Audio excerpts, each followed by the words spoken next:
جلال بيه، اتفضل يا جلال. السلام عليكم يا دكتور. وانا سامعك وعليكم السلام ورحمه الله وبركاته. اتفضل يا جلال بسرعه عشان الوقت. الزوجة التي تخرج للعمل، نعم. هل يجب عليها أن تساعد في مصاريف البيت؟ ابدا ابدا، لا شيء على وجوبها ابدا. معاها هقول لك بلاش العمل. الزوجه استاذ جلال، الزوجه التي ورثت 4 مليار جنيه. بعد اذنك يا دكتور، انا لسه ما كملتش. طب ما انا ارد على الحته دي، ارد على الحته دي وكمل براحتك. انا ما قلتش اقفله على جلال. استنى بس، استنى، انت كنت بتتكلم نحو حلو وانا بحبك.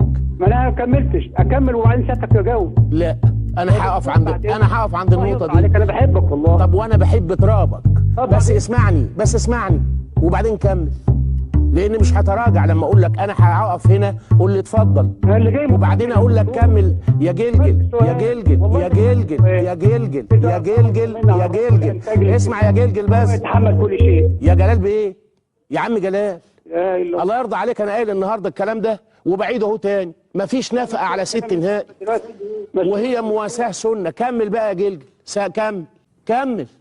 ما كملتش السؤال والله. كمل يا فندم. بقول لحضرتك، لو طلب منها الزوج ان تجلس في البيت، أو لو طلب منها الزوج ان تجلس في البيت وهو يتحمل كل شيء في البيت. انت شايف ان في كونتاكت بين الجزء الاول من السؤال والجزء الاولاني يا جلجل؟ ولكنها رفضت. لحظه يا جلال. ايوه رفضت، هقول لك كل حاجه، بس انت شايف ان في ربط بين الجزء الثاني والجزء الاولاني؟ انت بدات. أيوة. هل يجب على الزوجة او الزوجة، وقلتها انت كده بالابتداء مرفوعه بالضمه، وعشان كده حبيتك انا. الزوجة التي تخرج الى العمل هل يجب عليها؟ الجزء الثاني من السؤال يا جلجل بتقول لي ايه؟ طلب منها الزوج انها تقعد وهو يتكفل.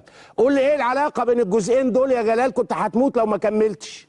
العلاقه بين الجزء الاول، العلاقه بين الجزء الاول من السؤال، العلاقه بين الجزء الاول من السؤال والجزء الثاني انه طلب منها ان تجلس في البيت وهو يتحمل كل شيء. ايه العلاقه بقى؟ فين العلاقه يا جلجل بيه؟ فين العلاقه؟ سيعطل كل شيء في البيت. فين العلاقه بقى؟ دي العلاقه بذمتك؟ بالراحه خالص، دي العلاقه. السؤال الاولاني هو ايه؟ الزوجه اللي بتخرج للعمل هل يجب عليها تساعد في البيت؟ انا قلت لا. انت فضحت الدنيا. استناني اكمل. كملت في حاجه منفصله تماما، لان الجزء الاولاني سؤال اسمه ايه؟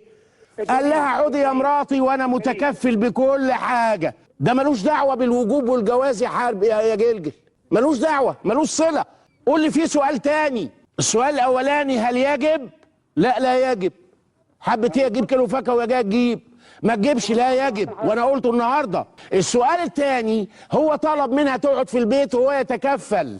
يبقى انا اقدر اقول لك العلاقه يا استاذ جلال. العلاقه ان هو قال لها لازم تصرفي، قالت له لا، قال لها يبقى تقعدي وانا اتكفل بكل حاجه لو دراع يعني. بس ادي الموضوع كله يا جلال بيه. لكن احنا بدام جات لنا البصاره او قلت لك انا لا، جيت انت زعلان ومغير السؤال زي ما زعلت معاه لو كانت هي مراتك. انت تدفعي 1000 جنيه في الشهر في البيت، لا مش دافعه، يبقى ما تشتغليش. انا بقى الراجل وانا المسؤول عن البيت. وهقول لك حته ناقصه كمان يا جلال، واللي اجيبه لك ترضي بيه ورجلك فوق رقبتك. هو ده العنف.